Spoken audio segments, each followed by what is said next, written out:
This is where you go to work today, or you talk to your buddies, like, oh, my bracket's busted. No, your bracket's not busted. You know when it's busted? When your final two teams playing for the national title game aren't in, one of those two, or both. Then your brackets are busted. But I don't know how many people pick St. Peter's to beat Kentucky. If you pick St. Peter's, either you went there or you don't like Kentucky. That's it. We'll come up with a poll question today, stat of the day, play of the day. By the way, this is how it sounded. The final call on Westwood One is St. Peter's defeats Kentucky. Three by Brooks on the way. He missed it. 1 second. Rebound comes to Drame, and that's it. David has stunned Goliath.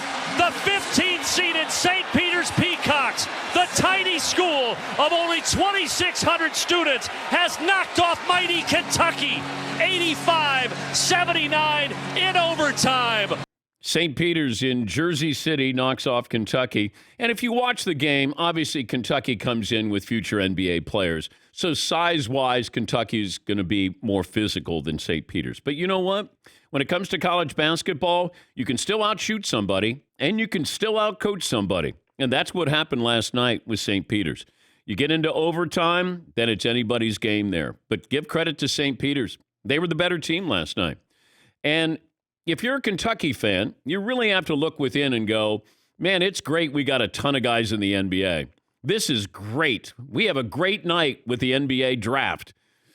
But you start to wonder about the game plan, the philosophy, the strategy here. I'm bringing in great players, and John Calipari can recruit as well, if not better, than anybody in the country. But you got one title to show for it. So every time Coach comes on and he tells me that his players have made over $1 billion in the NBA, I always think in the back of my mind, that makes it stand out even more that you haven't been successful in the tournament. You got one title with all of that talent, and nobody has sent more talent to the NBA than Kentucky has. Yes, Eden. It feels like Kentucky always has great scorers but no shooters. You know, they always have these like super athletic dudes who will get you 30 a night or something, but somehow they can't get out of the first round or something. It's always a disappointment because they don't have a great shooter. And Devin Booker wasn't even a starter for Kentucky. Here is Coach Calipari after the loss. I feel bad for the guys because, they're taking it hard. They know. You guys asked Kellen a question. It's tough for these kids. They know what they did and how they did it. But I also say, I'm going to say this again, an 8-point lead with 3 minutes to go. Let's go. Let's win this thing. And a couple errors to make the game close. You know, they went zone, couldn't get them to throw the ball to the middle. Yeah, you know, you don't like to say somebody got outcoached. I mean, you know, I'm sensitive to it. I've been around these coaches for a long time. But your players got outplayed. Did you get outcoached? It certainly felt that way. You're up 8 with 3 to go, and you're Kentucky. You got to win those games. And this is St. Peter's, right?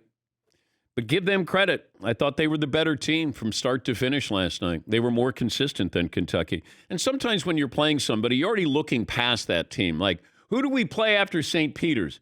And that's where the coach goes, no, focus on St. Peter. Yeah, right. We got a 15 seed, St. Peter's. Who do we have like next? And sometimes you'll run into an offense that's sort of, when we see college teams play Army, and we go, Oklahoma is struggling to beat Army at Oklahoma. And you're going, well, they didn't have long to prepare for Army.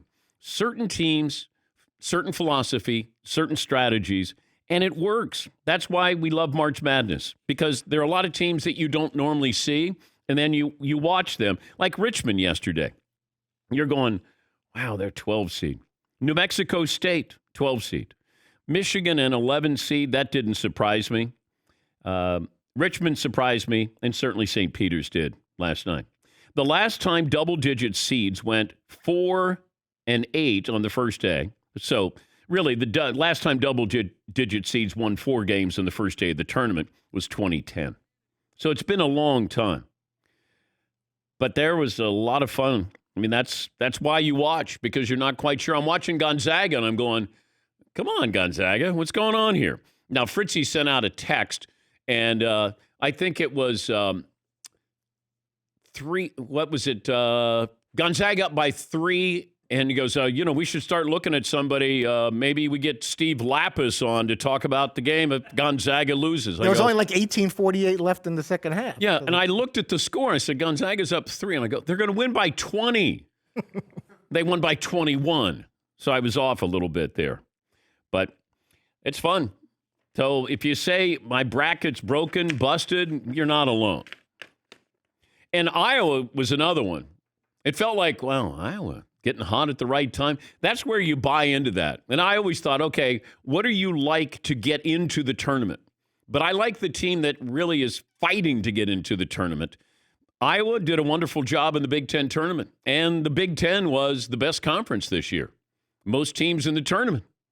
3 players, first-team All-American. And I'm watching Iowa, and I'm going, better start playing well here. Going to get in trouble. And you're playing on a neutral court, and a lot of these players haven't played in the tournament. Like, you can play in a conference tournament, but when you play March Madness, I mean, it's just so much bigger. More media, and, can be at a sterile environment. You sort of have your fan base traveling with you. It's just odd. And you're playing in arenas that maybe you haven't played in before. And the background is different. The sound is different. Travel, when we get there, when we play. And then you get these other teams that are looking ahead. North Carolina looked wonderful. And North Carolina is a really scary team. Because when I saw them when they beat Duke, everybody focused on Duke losing. And I went, North Carolina looked great. That's the focus. And North Carolina looked good yesterday. And they blew out Marquette there. But if your brackets are busted, you're not alone. We're all in this together.